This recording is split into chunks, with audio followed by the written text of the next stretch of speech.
Action!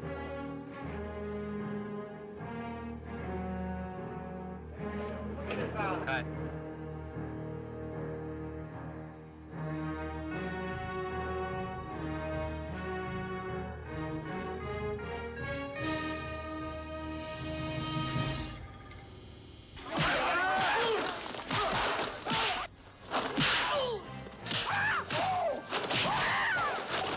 What do you know about Han?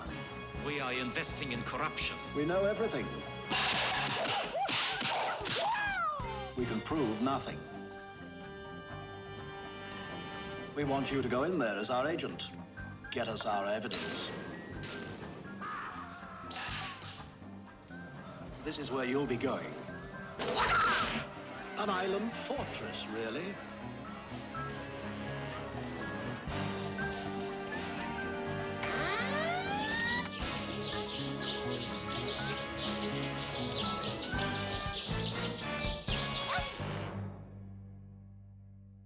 Sterling Silliphant called me up one day and she says, Have you met, you know Bruce Lee?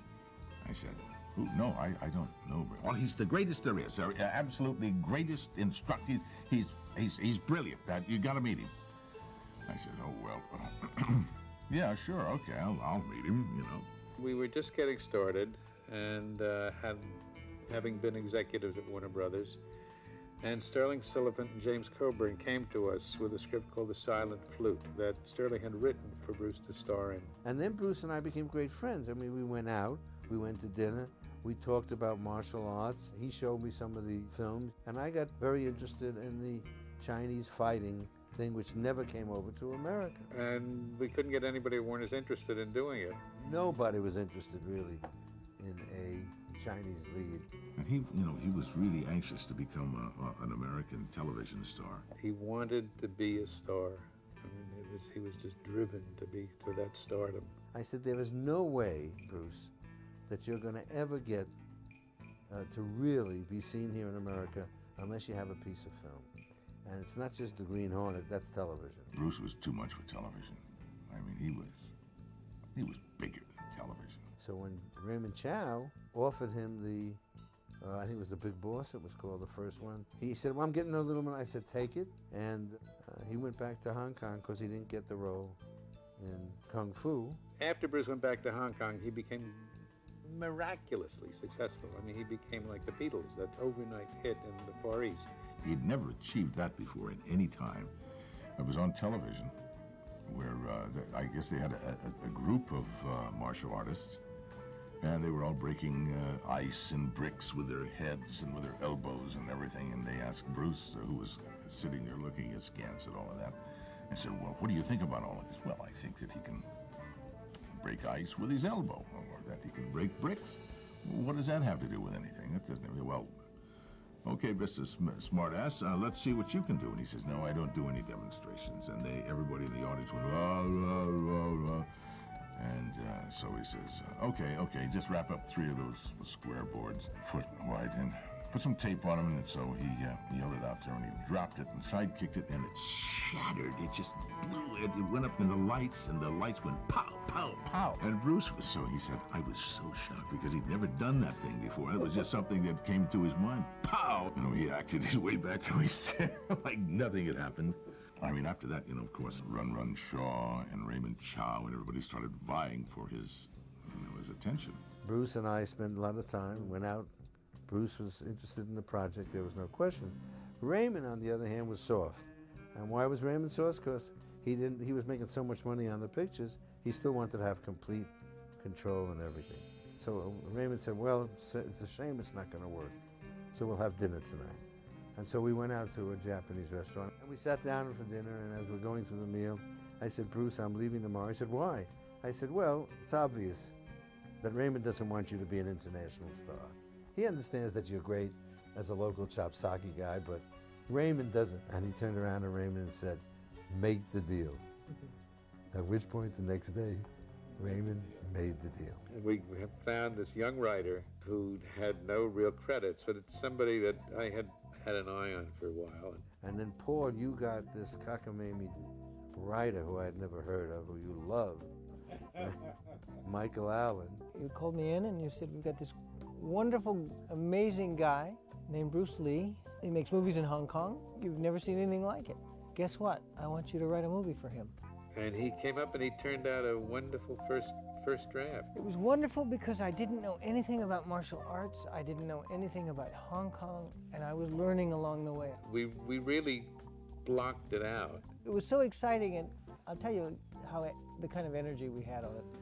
We did the first draft of the screenplay in 3 weeks, which is unheard of. It happened so quickly because I think that Bruce was getting so hot. And he had gone back to Hong Kong, I think, in '71, and virtually in less than a year, he couldn't walk down the street. He was a major Asian star in Hong Kong. He knew that if he kept making Chinese chopsakis, he'd stay in China the rest of his life. And he was anxious to show Coburn and McQueen and all the rest that he was an international, star. We wanted to present him as this incredible force of nature. It was designed and executed for a particular star in a genre. And it had a real purity in that sense. But he needed to be one of three. He needed to be the coolest of three heroes. And we worked very hard, consciously creating an international kind of movie that would present Bruce properly. Well, when we got started, and there was very little time to do all these things, and the script had been sort of roughed in, and we knew a little bit about what we needed, we really needed to get some sets built if we were going to ever make the schedule.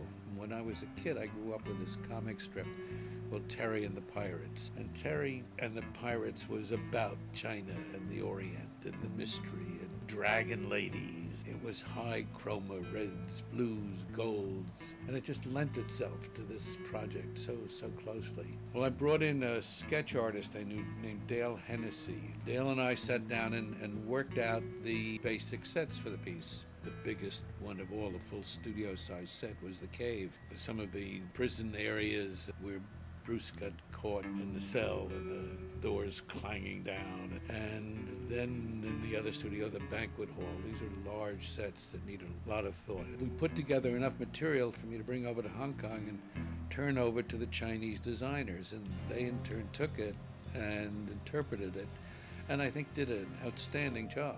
I think what Bob Klaus, the director, and I tried to do was to take the magical element of Hong Kong and bring a photographic style to that. Sometimes you'd look down a hallway and not see anybody until they came into the light. And I remember Bob was very insistent that he wanted it to be absolute black and then come into the light. And lighting-wise, that's kind of a challenge. Rather than light the whole cave, we use pools of lighting to try to make it very dramatic. We use smoke to sort of haze it out.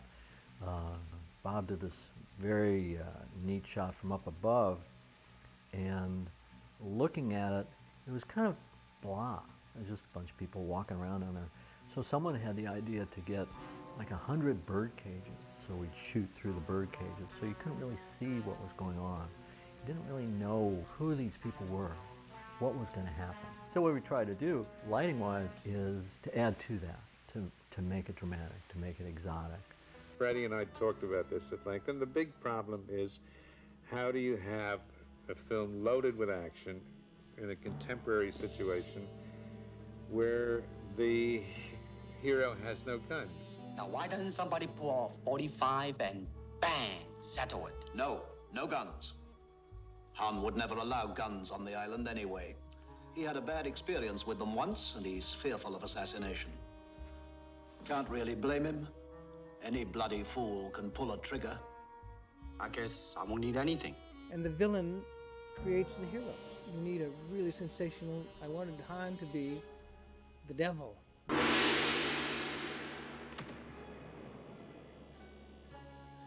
Gentlemen, welcome. You honor our island. But the devil who believed in something and was dedicated to it, which is the worst kind of villain. We create ourselves through long years of rigorous training, sacrifice, denial, pain. We put into work an idea, which we cleared with Dick Marr at first, of Hans Island. Hans Island never really existed. I mean, it We needed to establish an island in the film. One of the actors was a pilot. We took off in his little single-engine plane, took the door off, I got my camera out, and we started taking pictures of islands, took pictures of mansions, and put them all together into one composite photograph that became the Hans Island of the film. The pilot of the plane was Roy Chow, who played the monk in the monastery at the opening. And by the way, we shot that on a tennis court. Well, we found a series of step tennis courts that were just marvelous. But nobody notices. If you look closely in the film, you'll notice the lines on the greenery. We had to paint them all over with green. I mean, they don't look like tennis courts. They look like fields where a man like Han would be working with his army of martial artists. I was used to crews from Hollywood that were very experienced. And so the crew was like the equipment taking a step back in time. The lab we used for developing the film was the filthiest place I've ever seen. Cobwebs hanging, dust inches thick. How we got a film that looks like the film we got out of there, I will never know. And the tools for lighting were very simple. In Hollywood, you had a lot of tools to control light. And over there, I think we had window screen, black paper, rope, and clothespins. I think the most difficult part of it was that we had come up with a very ambitious film, and we worked very hard to pull it off. The whole electrical crew didn't speak any English, and so I tried to get a communication going there. When we started, all we had was Chinese crews. So I got about 10 words of Chinese and wrote them on a little card, you know, like turn the light on, turn the light off. The whole process was slower than we had hoped for.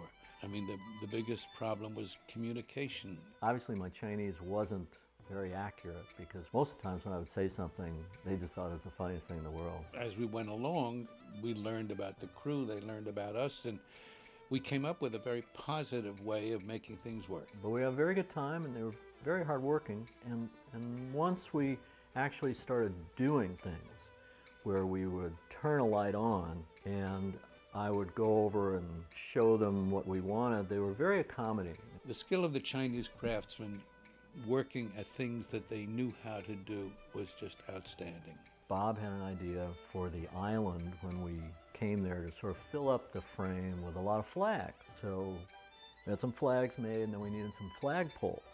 Well, there weren't any. So we had them made. I'll never cease to be amazed when this old man came in with a bag of plaster, some sticks and wire, and at the end of the day there'd be a 4-foot temple dragon or a 6-foot statue of a Chinese warrior. And they just did a wonderful job. I mean, the casting of the film was really kind of amazing. We selected John Saxon because we had heard that he was very interested in martial arts. The interest in karate was spreading all over the place. That was the reason why I decided to do it. I was surprised at how good he was. Yeah. Talking over how to do the scene in the golf course with Bob Klaus and Fred Weintraub, I felt I had to demonstrate to them what I meant. So I began doing all kinds of leaping kicks that I could do at that time, you know, scissor kicks and so on. I know he worked really hard during the shooting. But I felt that I had sufficient preparation, I thought, to do a movie, you know. I was a little overestimation. Yeah, I think when he got to Hong Kong, he really saw these guys working, and he was working every day. It was, I think, about 8 days of continuous fight scene stuff. I got to tell you, but after those 8 days, I had had enough of doing a karate movie. I didn't want to do any more of these fight scenes. I thought, come on, give me back to something that is a drama, that is an internal thing, an emotional sort of situation.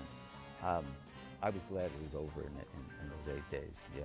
Bruce had a lot to say. He had a lot of recommendations in terms of the martial artists, and we kind of deferred to him in the final choice because he'd be the one to work with them in their martial arts areas.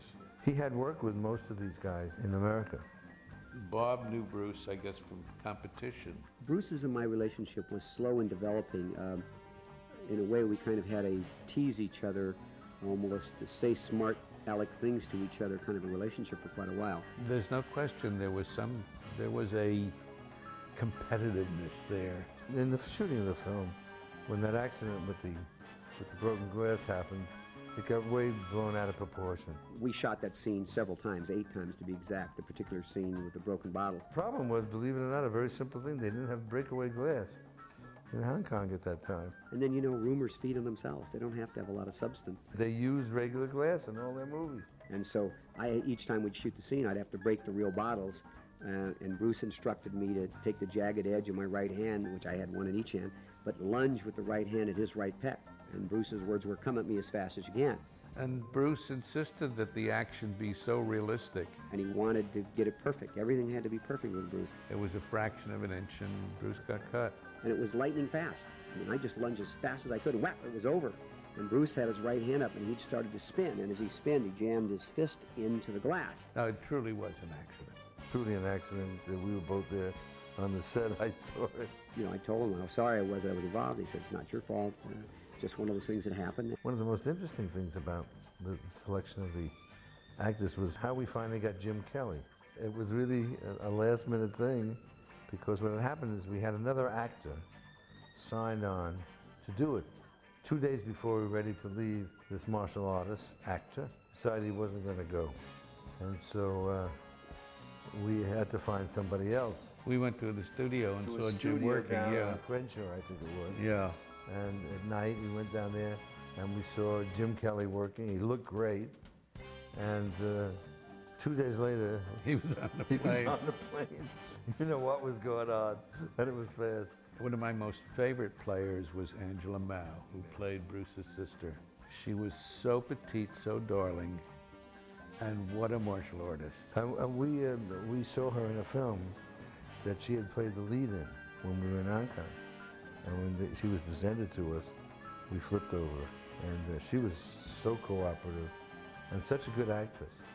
Paul and I, we just saw this guy. He just looked so wonderful. And then he took his shirt off. You knew he had to be in the movie.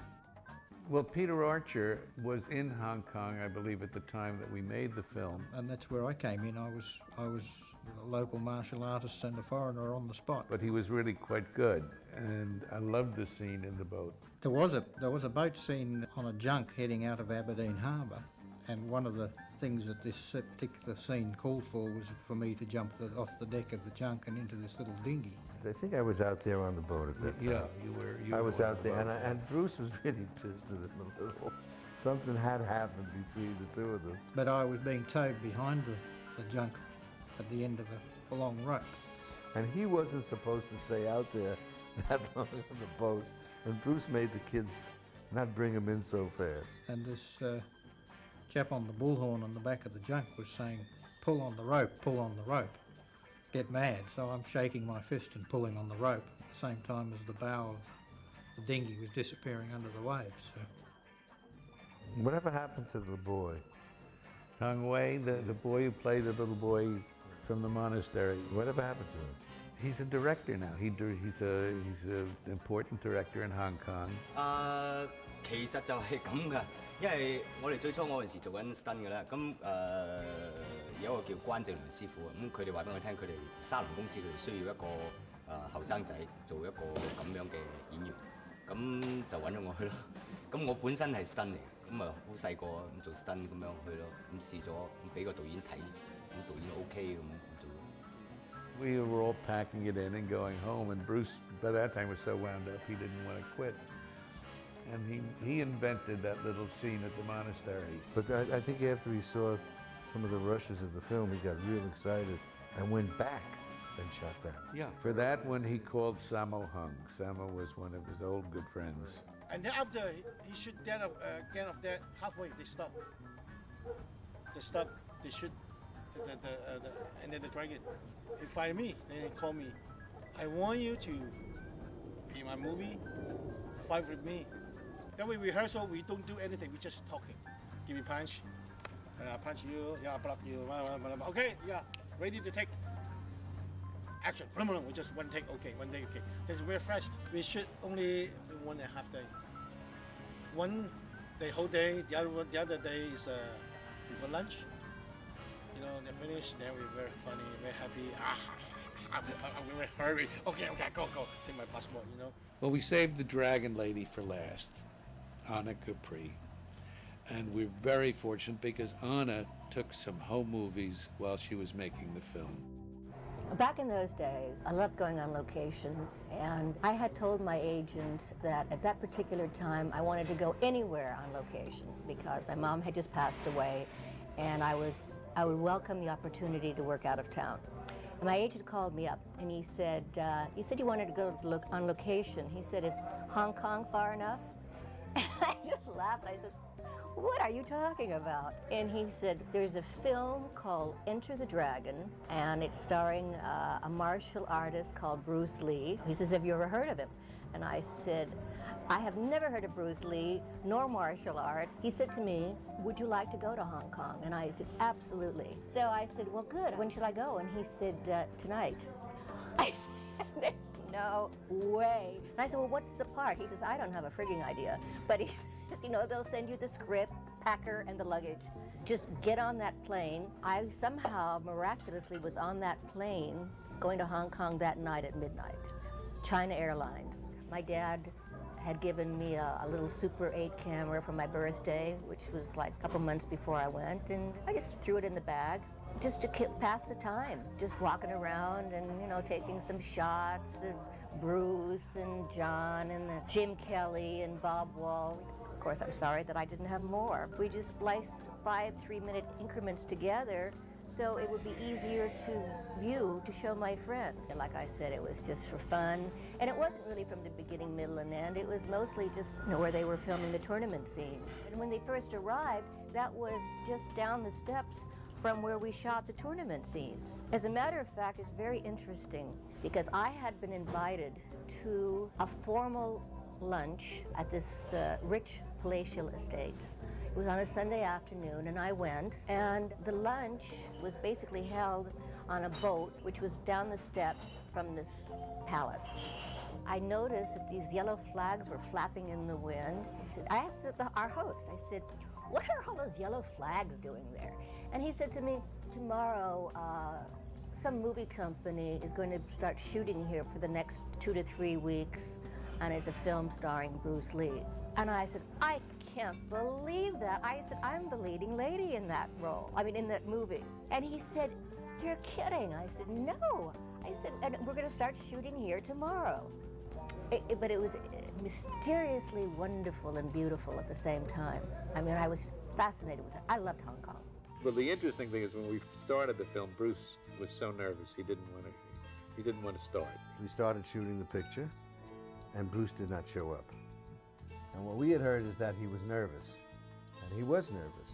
Meanwhile, we started shooting the movie because I wanted to get going, and we had Warner's money, and the guy from Warner Brothers kept coming. I said, oh, I'm telling you, it's really turning out great. I didn't have a bit of footage on Bruce. Fred, too, was going around the hills of Hong Kong shooting scenics and car rides and everything before we could get Bruce into the studio. And the first scene that he did in the studio, he was so nervous and so physically shaking. We shot the scene where he's sitting down in a chair and just sort of turned his head. It's the only action we gave him. And then finally he got it, and I said, Bob, you got to keep going now. And then from then on, Bruce, not only was with it, like everything Bruce did, he became terrific in what he did. Great film coordinator, stunt coordinator. And ultimately what we did in the screenplay was when we came upon an action sequence which was going to be a Bruce Lee kind of showpiece, we would just write in the script choreography to be designed by the director and the star. A lot of Bruce's talent was with working with other actors and choreographing a scene and leading the whole operation, both in what he did and in what happened with other people in the fight. And a lot of it, again, with the director. The director had, Bob Klaus had a wonderful sense of action. He really had a wonderful visual eye to what would make a good action scene. When I saw the fight downstairs, when he goes into the caves, I thought when we saw that, the kind of things that Bruce was doing was unusual and different. And he also had great charisma. And you know, you watch the other stunt guys watch Bruce, you begin to understand what happened. I mean, you know, remember Jackie Chan was a stuntman on Enter the Dragon. Everybody began to understand that this was something unusual. And we were starting to get the feel, and being in Hong Kong and seeing the way the people, you know, considered him a hero, you were caught up in it. And when Bruce liked something, when Bruce saw something, he was very inventive. You know, we'd walk through the sets and we built these kind of marvelous sets. And as we'd find something, as he'd see something, he was very, very actually genius at finding a way to incorporate everything within it into his fight sequences. See, what was the great thing is it was also a work in progress. As we saw things, we added that to give color to Michael Allen's script. I sort of ran across the phenomena in a little hotel in Hong Kong on Repulse Bay. On the way to the men's room having lunch there was this sort of multiple paneled mirror, and I just looked in it and I said, wow, this is amazing. And I took Bruce and showed it to him, and he thought it was too fragmented, that you couldn't get any action that would mean anything out of it. And Bob Klaus and I really fought hard for it, and we created this mirrored room. Well, the mirrored room was a great idea. It was very visual. We built it, and then we walked some people through it and showed Bruce how it looked. And then he got absolutely... So we want to see ourselves, we just built like a closet in the middle of the room that was movable with mirrors on the outside. It just blended into the other mirrors. I remember that I would always have to touch, because if I'm looking at something, they might not be there. They might be over there. Each angle was so carefully laid out in terms of where people appeared and mirror images appeared. I mean, we'd be doing a shot of Chacun, and all of a sudden Bruce would appear in the back. And of course, that image was maybe 6 reflections. There was no place you could go that any reflection might not be seen. So I found that I could only be in there for a couple hours, and I'd have to go out and sit down and look at a wall in real dimension, because it was like there was a 4th dimension in there. Which was unbelievable to work in. All of a sudden, I get a call from Fred Whitelaw, one of the producers. He says, Bruce Lee is in town. He wants to have lunch with you. I wanted to meet him, but I didn't know what to talk to him. Well, Lalo had done that marvelous score for Mission Impossible. And then he said, the reason I wanted to meet you is that I practice in my dojo in Hong Kong with the rhythm of your music of Mission Impossible. He had the most unusual instruments. When he found things that we used in Enter the Dragon that hadn't really been used much in orchestration. So I had to invent sounds based on instruments that they are accessible to the studio musicians that would sound like from the Orient. We wanted it to be modern, but to have a little Chinese, but not have a Chinese score. And I accomplished that. That was a great satisfaction. Premiere at Grauman's was exciting and sad at the same moment. Of course, Bruce had passed away by then. Before the opening, we had a Chinese dragon race down Hollywood Boulevard. Hollywood Boulevard. You remember that? One dragon from San Francisco and one dragon from L.A. But it was all due to Bruce. I mean, you have to understand, everything emanated from the fact that we caught a star. And I don't mean star, movie star, I mean a comet. A comet, yeah, right. And it was a shame that he wasn't there at the opening to see it. The regret that I think we have at this moment is that Bob Klaus isn't here with us anymore to be part of this. Without Bob, I don't think Enter the Dragon would have been the film it is, and certainly would have been nothing without Bruce. Bob had a gentleness and an ability to see what Bruce could do.